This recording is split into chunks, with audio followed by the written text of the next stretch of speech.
Going after any energy sector, in particular LNG, is important. It really makes it hard for the leading company in Russia, Novatek, to figure out its business model. Behind the surface of this, we're seeing that there is a cumulative effect of sanctions. The European Union has agreed on a 14th set of sanctions against Russia, focused for the first time on liquefied natural gas, or LNG. At present, Russia accounts for around 16% of the EU's LNG imports, with France, Spain and Belgium the main buyers. The new sanctions will not prevent member states from buying Russian LNG, but it will ban them from re-exporting it to other countries. To break this all down for us, I'm joined now by Maria Shagina. She's a senior research fellow for economic sanctions at the International Institute for Strategic Studies. Maria, great to have you along. Maybe you can give us some context on this. What countries does the EU currently re-export Russian LNG to, and how significant a quantity are we talking about? Yes, correct. So we're talking about the now 14th package sanctions from the EU. It was slightly delayed because of some oppositions from Germany on certain provisions there. But why is it important these days? Well, because people were talking about sanctions fatigue and that any next sanctions package will not be possible.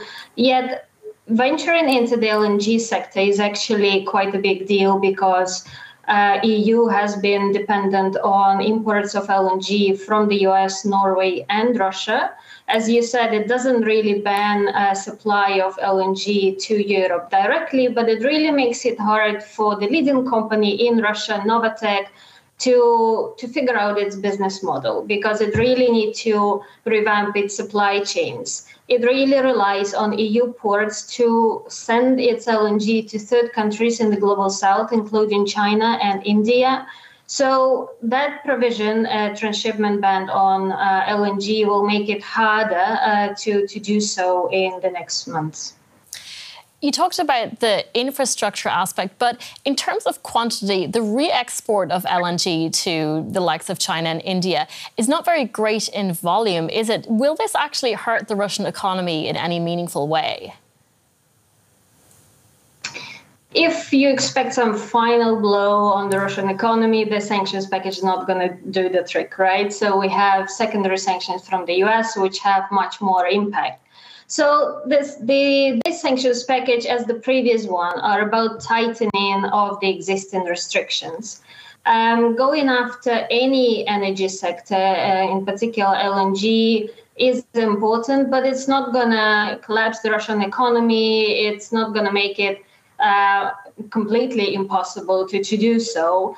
And mainly this measure is looking forward. So this is making sure that Novatek will struggle to expand its LNG supplies and build new LNG plants.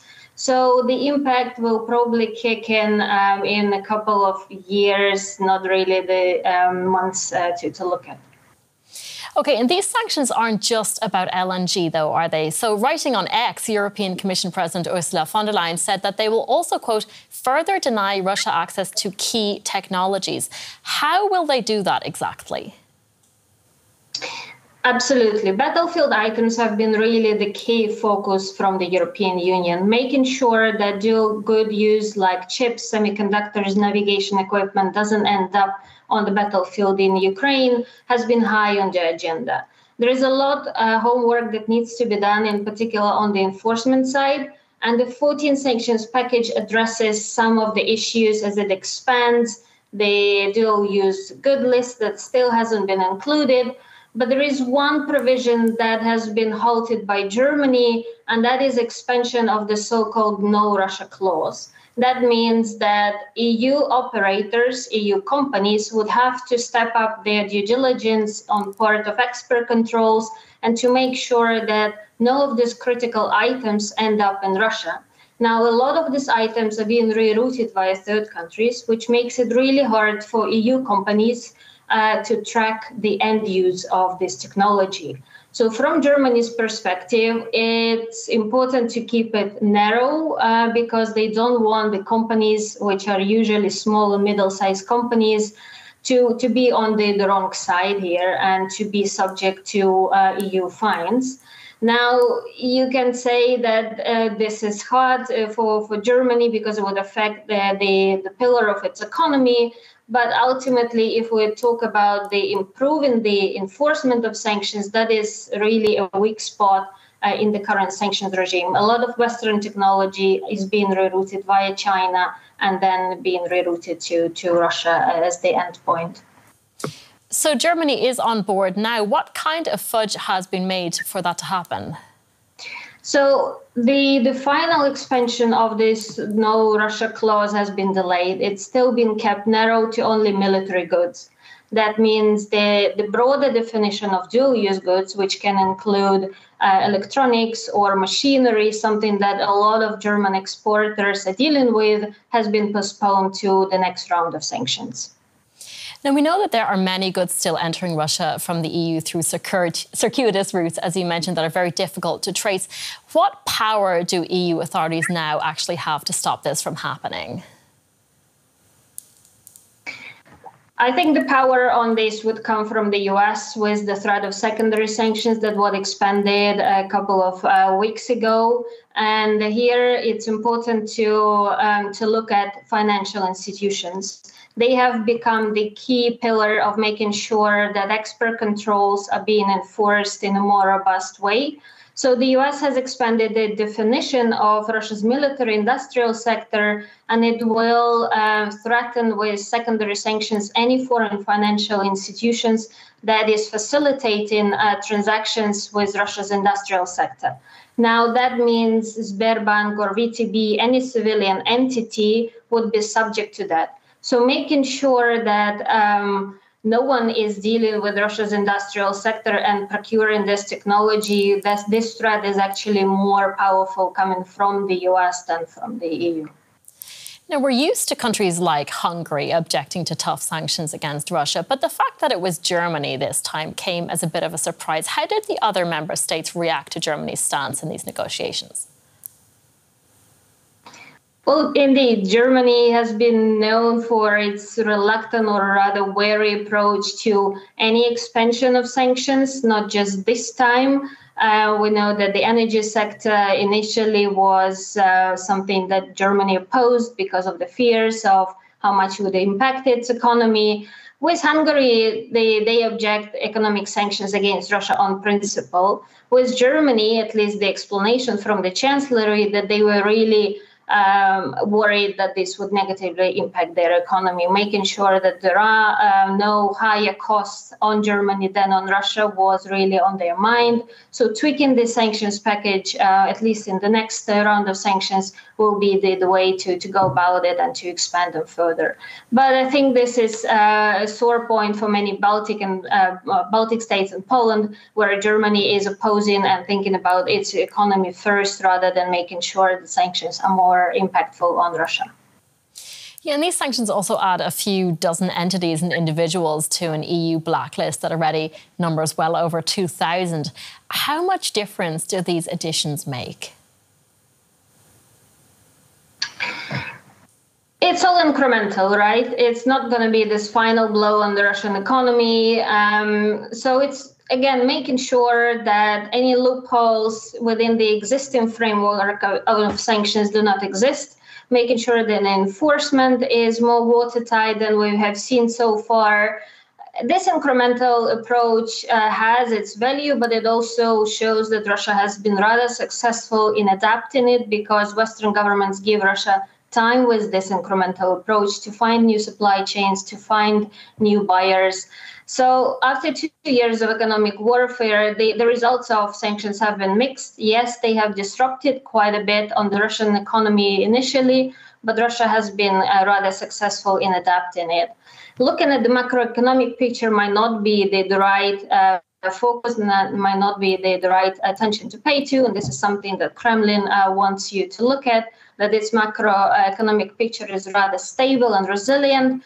Behind the surface of this, we're seeing that there is a cumulative effect of sanctions, so we have to give them time to unfold, but also making sure that enforcement is not as poor as it has been up till now. You've talked about how the Russian economy has adapted to these sanctions. Russia has found new buyers for its oil and gas. Won't the same just happen with its LNG now? Since it doesn't ban it, so we can't say it's going to be the same measure, but finding alternative to EU ports will be really difficult because Novatek really doesn't have technology to build its own LNG vessels, which means it used to purchase them from countries like South Korea. It has one route which would deprive them from any EU nexus, and that is via the Northern Sea route. But shipping LNG via the Northern Sea route is really complicated during winter season. So they would have a way out of it, and they wouldn't be affected by the transshipment ban, but only during summer times. But the whole business model has been relying up till now on re-exporting LNG via European ports because they don't have technology and don't have LNG vessels of their own. OK, so this could hit in the winter. I do want to ask you, though, this is the 14th set of sanctions. Does it make strategic sense to approach these things in such a piecemeal, incremental way? That does indeed pose a question about the strategy of Western sanctions and whether we could have been more agile and swifter with some of the packages and also with the severity of them. As I mentioned before, the whole strategy has been relied on the idea that we shouldn't harm ourselves, Western economies, more than we hurt Russia. And that poses the question, how resilient have we been to the economic warfare? Have we been prepared to wage it against Russia? And the energy sector has been probably the weakest one up till now. The change in strategy comes with the escalation of secondary sanctions, which could change the track how Russia acts with third countries, including Chinese banks, which can be deterred from procuring either energy from Russia or battlefield items. But it does indeed pose a question whether we could have been more swifter with our measures after 2022. Finally, if you were tasked with designing a 15th set of sanctions, what kind of measures would you include? I think the key pillars are the same. That is tightening sanctions around the energy sector. And that is looking not so much at LNG, but at oil. We have the price cap, which has been working to a certain extent, but also Russia has been successful in bypassing it with building its own shadow fleet and also using its own insurance. So lowering the price cap is one measure that has to be included. Up to $50 or even $40 per barrel would be much more effective than we have now, which is $60 per barrel. Targeting vessels as part of Russia's shadow fleet, going after them as much as possible would also deplete Russia's capabilities to bypass it. And then finally, looking at battlefield items, making sure that it's Western companies who know and understand their own supply chains, whether their critical items end up in Russia, using the foreign financial institutions to really stop the flow would really make a big difference here. All right. Maria Shagina, thank you so much for speaking with us. Thank you so much for having me.